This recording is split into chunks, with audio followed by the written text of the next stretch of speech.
Welcome to Proclaiming Justice, a podcast from PJTN that focuses the light of truth on vital issues in today's headlines that impact every American. I'm your host, Laurie Cardoza Moore, founder and president of Proclaiming Justice to the Nations, and I'm here to educate, motivate, and activate you to action. I want to arm you with the truth and the facts you'll need to fight and preserve our constitutional republic and uphold the Judeo-Christian values our nation was founded upon. Welcome to Proclaiming Justice, a PJTN podcast, and I'm your host, Laurie Cardoza Moore. If you missed the last episode of this podcast, you will find it and our previous podcast lineup on our website at pjtn.org, as well as all the other platforms that you use to access your favorite podcasts.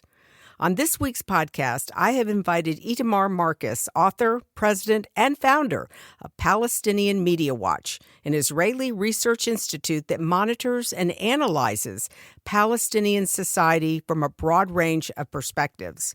I also want to remind our audience that as a PJTN watchman, it's our biblical duty to listen and share this and all of our previous podcasts with your family and friends so that they can take action against the issues that threaten our republic and the state of Israel. So please remember to like and share. As it goes with Israel, so shall it go with America.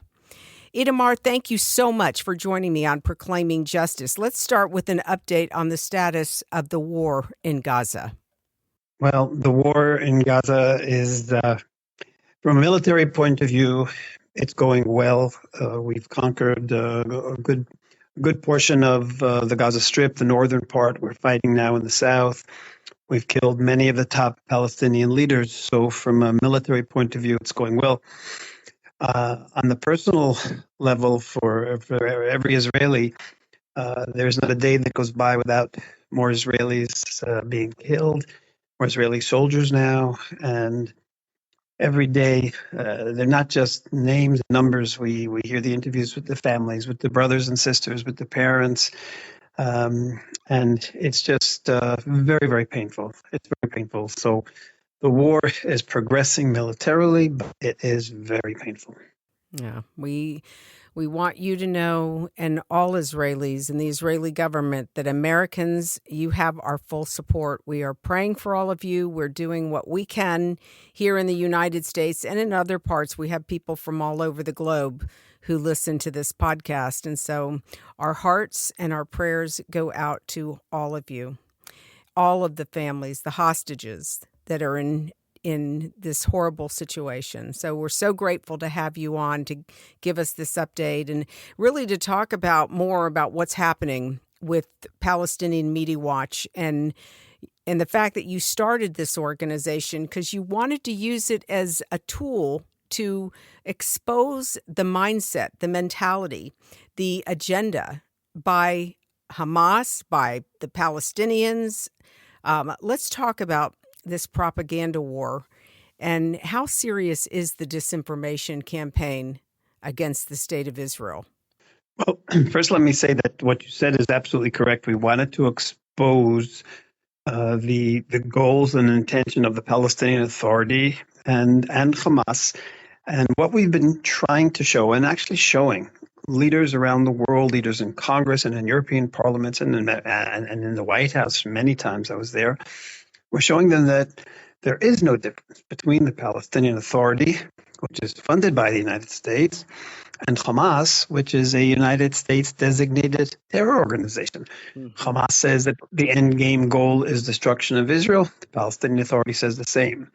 The Hamas teaches its people that it's a religious war against Jews for Allah, and the Palestinian Authority teaches its people the same.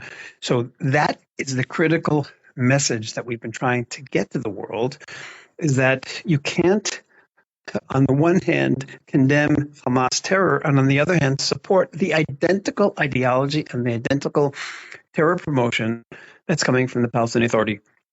It's been this, I would say, this mistake of the international community that very much led to what happened on October 7th, because the funding that they've given to the Palestinian Authority, which has raised a generation of of now no longer children, but has raised a generation of 20-year-olds who believe that this is a religious war for Allah and that every Jew that they kill, they're bringing the world closer to redemption. Once people believe that, of course they're going to join Hamas in this kind of terror. And it was funded by the United States, and it was funded by Europe. And they were told, because I was in Congress many times telling them, and in European parliaments telling them. So this is a failure not just of Israeli intelligence in the last weeks before the attack, but it's a failure of the international community that literally created this Palestinian Authority and Hamas ideology. Yes, years ago, that we started our education initiative at PJTN exposing a Pearson-published textbook that had an anti-Semitic quote in it that legitimized Palestinians blowing themselves up in a Jerusalem restaurant because they were waging a war against Israeli government policies and army actions. Fast forward, here we are 11 years later, and we're watching American university students and even high school students who are protesting and siding with a terrorist group. And with the recent poll we're going to talk about in just a bit, but the Harvest Harris poll that just came out about the large number of young people who support the terrorism against the Jewish state, against innocent Israelis, men, women, and children.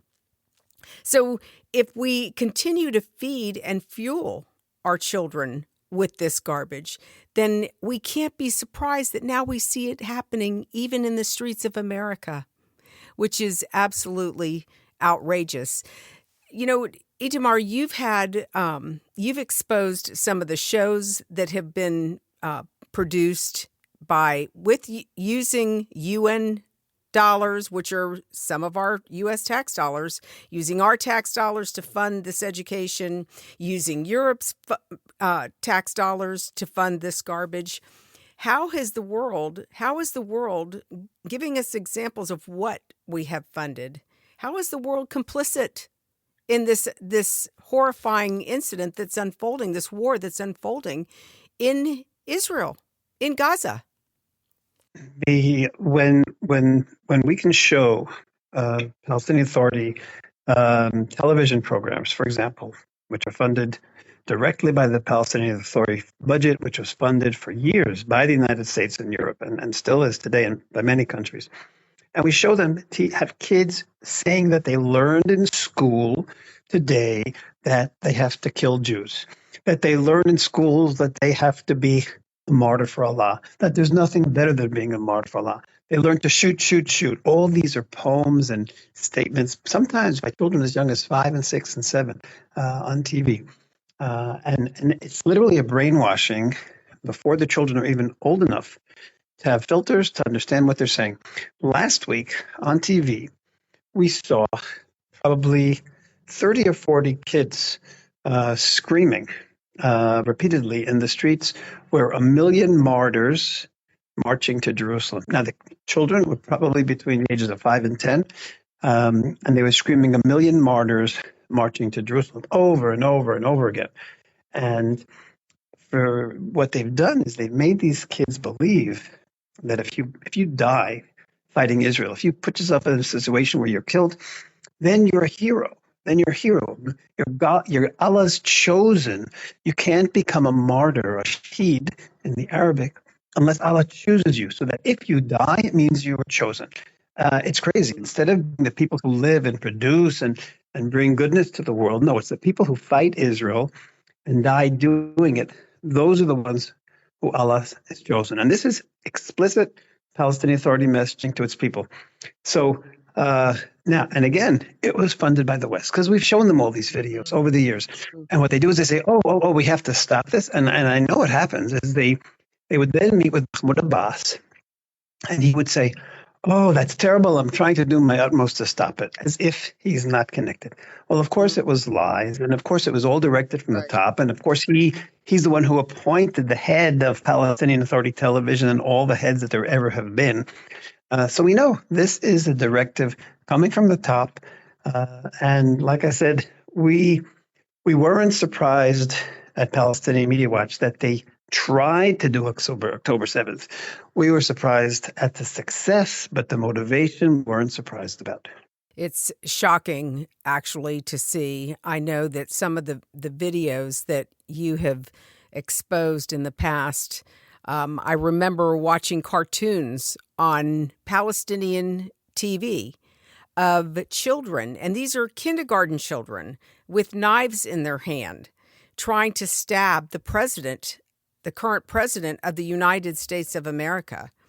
And when you subject children to this mentality at a young age, you can't expect a different reaction from them. These children hear this, and this is the problem. This is a problem that we're facing in the West. It's a problem that we're facing in the United States of America because of education.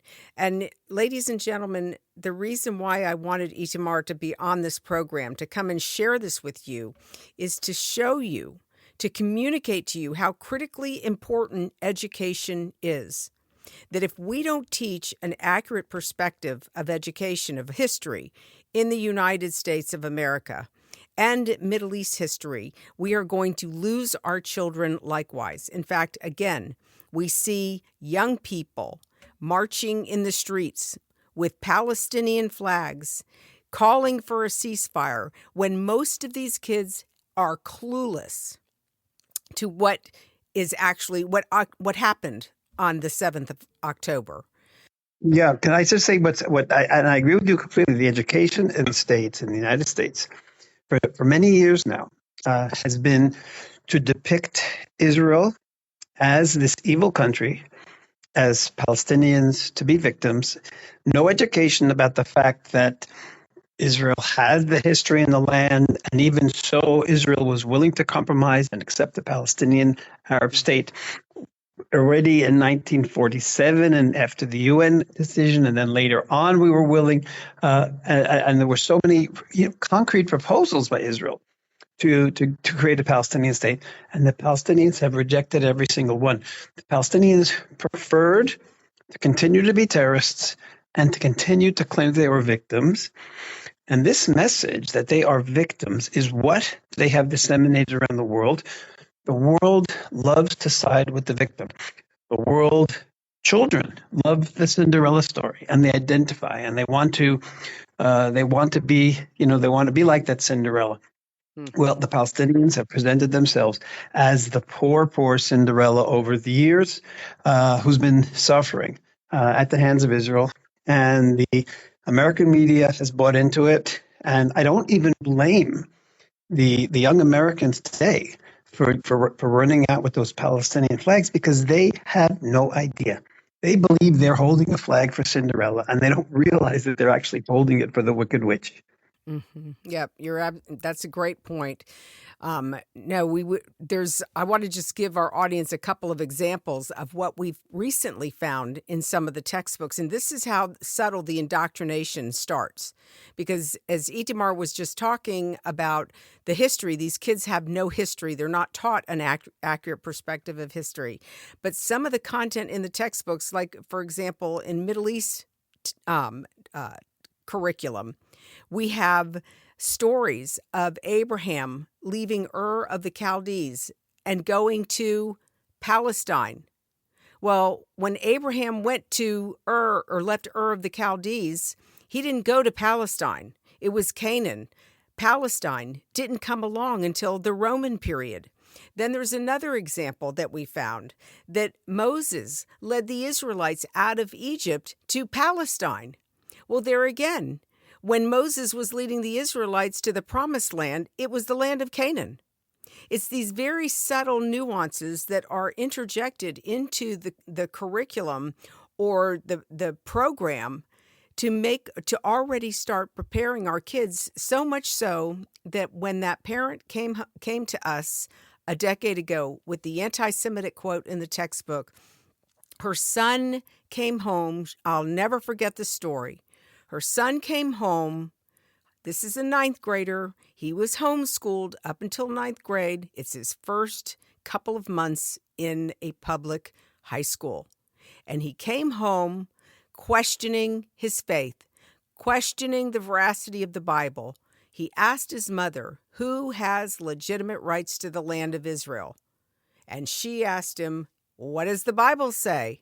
And he said, I know what the Bible says, but tell me the truth. Who has legitimate rights to the land of Israel?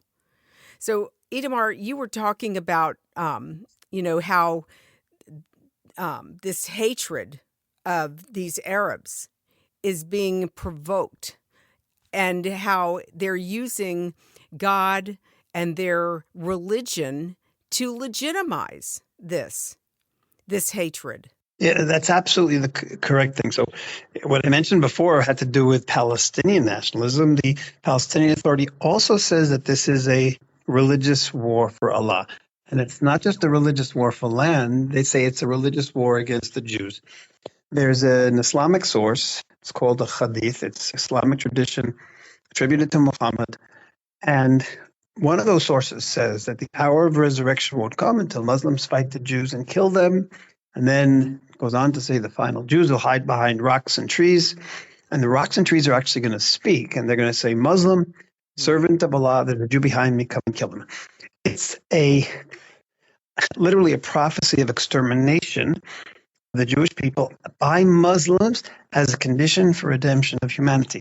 Now, there are other Muslims who interpret it differently, but the Palestinian Authority doesn't. They say this is what's happening today. This is what the conflict with Israel is today. It's a war not just to destroy Israel. It's a war to exterminate all the Jews of the world. Now, that source has been quoted many times on Palestinian TV and by Palestinian leaders and in various educational settings. But the most shocking time we ever heard it was 2 weeks after the massacre of October 7th. The Palestinian Authority Ministry of Religion published its talking points for the Friday sermons. And this was one of the talking points that they wanted to have in all the mosques in the Palestinian Authority. They wanted every Muslim preacher in every mosque in the PA to remind their people that the hour of resurrection won't come until Jews are killed by Muslims. And now, when they're reminding them of this 2 weeks after that massacre, what they are saying is that massacre was part of the process of redemption. Muslims murdering Jews, Muslims killing women, children, babies, everyone. That's what the PA was telling its people. And again, this wasn't Hamas. This was the Palestinian Authority that is funded, the Ministry of Education, Ministry of Religion, of course, funded by foreign donors. These are the messages to their people. Itamar, you and I had a conversation before we signed on to this recording about the future of America, our future leaders, that we're raising our future leaders. How important is what is happening today and us getting this right? How important is it for the future of our American-Israeli friendship? It's critical. The education that American children will receive, working with the assumption that they're good kids.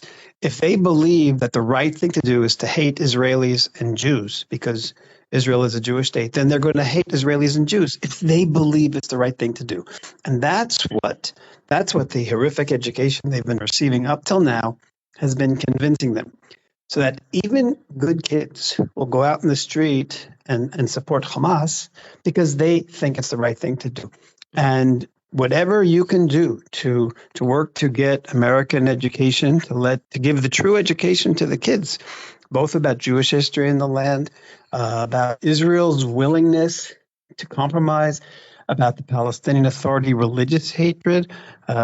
When secular people in America and in Europe, when they tell me it's a Palestinian Authority nationalistic battle for land, I say, wait a second, why are you telling them what they believe? Why don't you listen to what they say they believe, listen to what they say their people, and then I play it for them, and then I show it to them, and then they're shocked. Now, this is what American youth have to hear. I don't think 1 in 1,000 American youth will be willing to support the Palestinian Authority and their terror when they are told and shown the documentation that they believe massacring men, women, children, beheading babies is part of Allah's plan. and that they're doing this in the name of Islam. They won't. So it's a matter of getting them the right fact, what exactly the Palestinian Authority is, what they stand for, and what Israel stands for. Israel stands for peace and living with our neighbors. Right. Absolutely.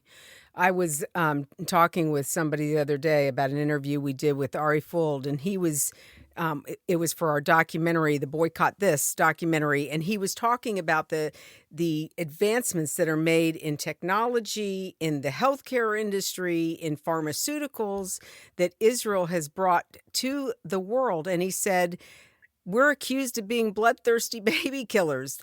That doesn't compute. How can you take the people that are creating all the good things for humanity and then say that they're bloodthirsty baby killers? It's not true. And one of the things I did want to get your comment about is the recent Harvard-Harris poll stating that the majority of registered voters ages 18 to 24 in the United States want Israel to be ended and given to Hamas and the Palestinians. We know we've been heading in this, the trend has been heading in this direction, and we shouldn't really be surprised by it. But at the same time, it is shocking. What are your thoughts about this? How did we miss it? Exactly. Well, you're absolutely right. It was shocking. And I'll tell you, in a certain sense, I knew this was happening. There were times when I've spoken in North American universities where literally the police had to guide me out, had to surround me and get me out because there was so much anger, specifically usually by the Muslim, population that was watching. Not that I said anything anti-Muslim. Of course I didn't. I just showed the videos of what was happening in the Palestinian world. So I knew this was happening. I had no idea it was this bad already. I had no idea that they could already put a check. They said, okay, success. We've already changed the American youth and their beliefs through lies and demonization. For them to believe, if any of them had ever read the Hamas charter, I don't think any of them would be supporting Hamas. Hamas charter, by the way, has an explicit hadith, the one that calls about the extermination of the Jews. And in fact, in the Hamas charter, it's introduced with the words, Hamas is looking forward to fulfill Allah's promise, no matter how long it will take. And then it talks about exterminating and killing Jews. Well, you show that to any normal Christian in America and say, this is what Hamas is about. And they will say, my God, I could never support that, calling for the extermination in their charter. So it's a matter of lack of education, misinformation, false information. Israel's enemies and the Jewish people's enemies have lots of money for this misinformation. And you have to, Americans who care about the future of Israel and America have to re-educate their youth, have to fight for this, because America will go as its children are educated. Yeah, absolutely. Absolutely. Well, Itamar, I want to thank you so much for taking the time to speak with us today. Are there any final comments you would like to share with our audience, and how can they get involved or follow the work that you're doing? Yes, they definitely can get involved and follow, and they can also fight for Israel with our material. Our website's address is palwatch.org. That's PALWATCH.org. Go into our website and subscribe to get our daily updates, and send those daily updates to your friends. Let them see what's really going on. Send them to university students. Send them to the media. Send them to journalists who you know. So many people are misinformed. Let them know what the Palestinian Authority really, really stands for, and they can do their part to help solve this problem for Israel. Absolutely. Itamar, thank you. So you're on social media. They can find you on Facebook, Yes. Twitter, or X. Yes. Okay. Instagram. Okay, very good. Well, ladies and gentlemen, Itamar, thank you so much. God bless you for the work that you're doing. We are so grateful. I just want to add to the comments that you made. Christians need to remember that our enemy, these Islamists, are coming for the Saturday people, the Jews, and the Sunday people, the Christians. They are very clear, as Itamar stated, they are very clear about what their agenda is.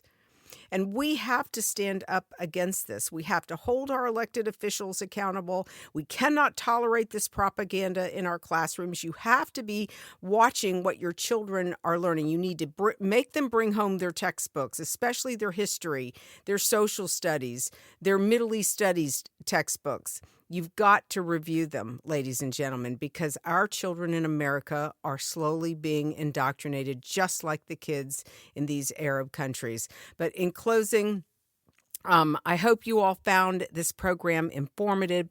We will post this podcast on our website and all of our podcast platforms so that you can share with your family and friends. Remember, as PJTN Watchmen, we have a biblical mandate to stand against the ungodly, rising Nazi threat that is destroying this nation and other Western nations, threatening our Judeo-Christian values, promoting anti-Semitism and anti-Israelism. We cannot remain silent, ladies and gentlemen. God warned the prophet Ezekiel about the responsibility of the watchman, that if the watchman sees the enemy advancing, and certainly we have seen how the enemy is advancing in this interview, but if the watchman sees how the enemy is advancing, the duty of the watchman is to sound the alarm so that there won't be any innocent bloodshed.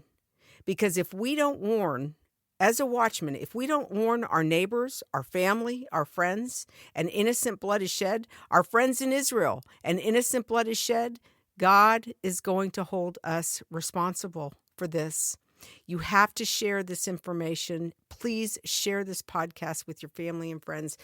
And also, ladies and gentlemen, share and like this podcast as well. We have to push this message out as through every avenue we possibly can. Remember, Dietrich Bonhoeffer said, "Silence in the face of evil is itself evil." God will not hold us guiltless. Not to speak is to speak. Not to act is to act. Don't forget to join us for the next week's podcast as we continue this conversation about combating the rise of anti-Semitism and taking back local control of our communities and our children's education. I want to also remind you that if you have not signed up to become a PJTN Watchman, you can help support this mission through our award-winning documentaries and Focus on Israel programs, as well as more programs just like this one for just $20 a month. So go to our website at pjtn.org to watch our programs and listen to our past podcasts. With your generous monthly donation, you can ensure that PJTN remains on the front lines and in the headlines, but we can't do it without your faithful prayers and financial support. I hope that you will prayerfully consider supporting our mission as we educate to activate Jews, Christians, and all people of conscience to stand on the front lines of this all-encompassing war. God bless you and thank you for all you do on behalf of our Jewish brethren, the State of Israel, and these United States. Thank you again for joining me on this edition of Proclaiming Justice. Please share this podcast with your family and friends. For more information about how you can get involved, please visit our website at pjtn.org. As a PJTN Watchman, you can help us keep up the fight to preserve our freedom for our children and their children for such a time as this.